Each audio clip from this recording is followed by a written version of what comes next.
नमस्कार. आपल्या सगळ्यांचं मनापासून स्वागत आहे. आजच सकाळी मी एक स्टेटस पाहिला.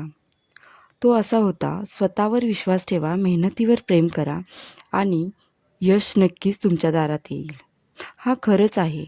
जीवनात प्रत्येक गोष्ट एका छोट्या सुरुवातीपासून सुरू होते.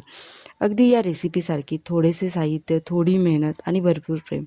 लक्षात ठेवा, यश एका दिवसात मिळत नाही, पण रोज केलेला छोटासा प्रयत्न एक दिवस मोठे यश देतो. आपल्या स्वप्नांसाठी रोज थोडं थोडं काम करत राहा. घाई करू नका, हार मानू नका आणि स्वतःवर विश्वास ठेवायला शिका. चला आता आपण रेसिपी बघूयात.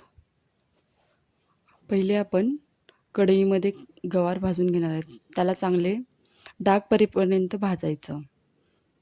गवारी भाजल्यामुळे टेस्ट अगदी छान येते. आता गवार भाजून झाली आहे.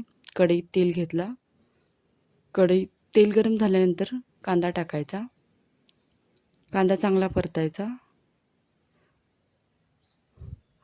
त्याच्यानंतर त्याच्यामध्ये गवार घालायची. परत हे दोन्ही एकदम परतून घ्यायचं. सुरुवातीला आपण गवार तेल न घालताच परतलेली होती. आता मीठ घालायचं.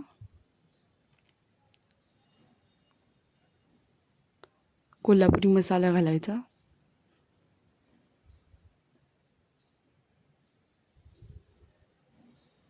परत एकदा मिक्स करून घ्यायचं आणि आता पाणी घालून शिजायला ठेवायचं.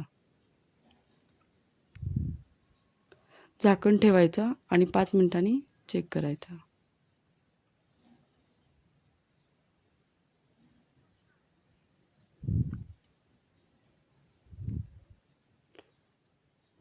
आता भाजी शिजत आली आहे. आता आपण शेंगदाण्याचं कूट घालू आणि परत 5 मिनिटं भाजी परतायची. आता आपली भाजी तयार.